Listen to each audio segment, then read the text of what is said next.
please welcome Yusef Shakur.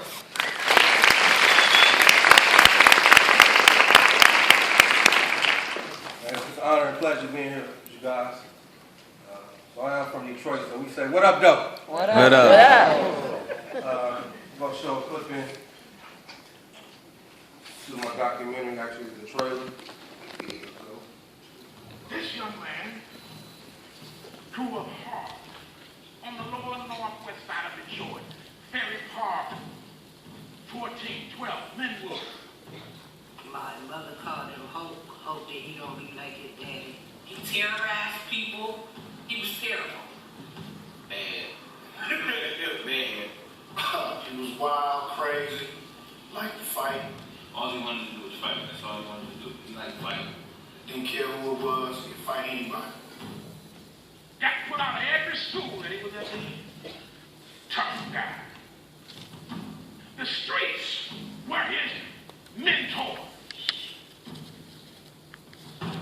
No good, you're gonna wind up in jail. Just like your daddy. Went to jail for 9 years. Guess who he was into? That's who nurtured me. That's who rehabilitated me. That's who breathed life into me, was my father. I had a commitment that was so strong that challenged me to get the hell out of that circumstance. My brother went through the system and he turned it into a college. He taking his criminal record and reversing it over to a resume. Yusef is a true leader. My friend. When they say zone ain't now, it just don't mean slanging the game. Because everybody else is laying down. This guy doesn't take no for an answer. And I think that's what makes him phenomenal. So that's a short clipping of my life.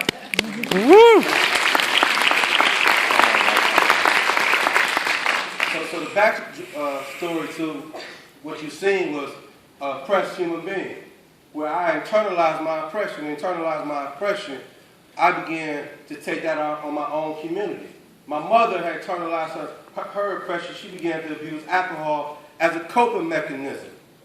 So if I grew up in 1967, more than likely, I would have been a Black Panther Party.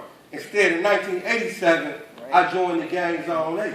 But understanding the gap in what happened, COINTELPRO, the counterintelligence program that invaded black community. And when those organizations was attacked, our leadership was gone. And out of survival, we turned on each other. And as young people, not having a guidance in who we are,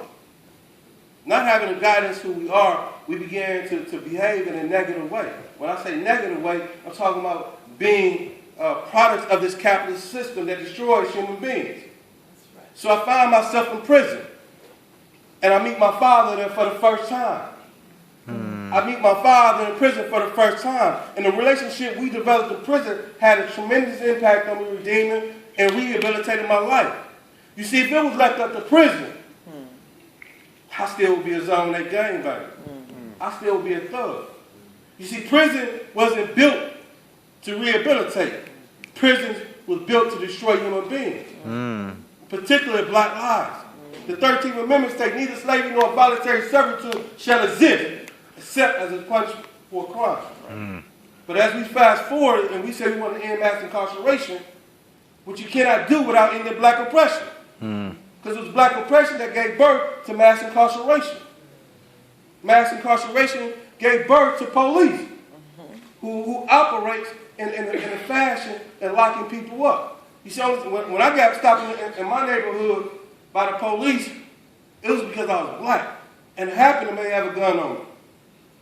It happened to me have weed on me. It happened to me driving a stolen car. You see where I'm going with this?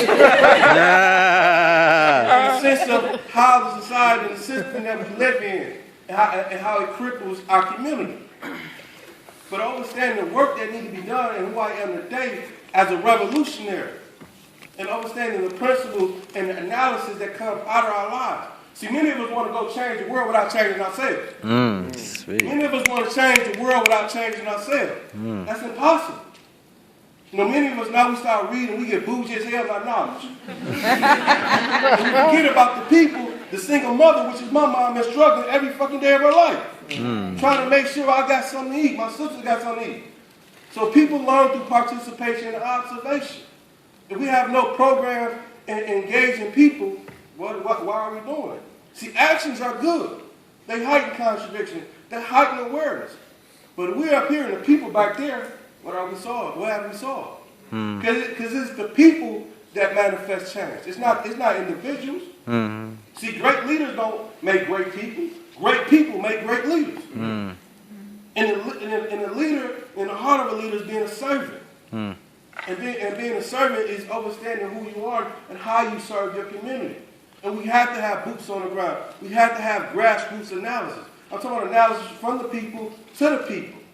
And we try to disconnect ourselves from the problem. Many of us come from alcoholic mothers, come from abandoned fathers, and all these crazy things that we want to go help somebody else and we ain't helped ourselves. See, if we want to solve the problem, we have to create a healing process.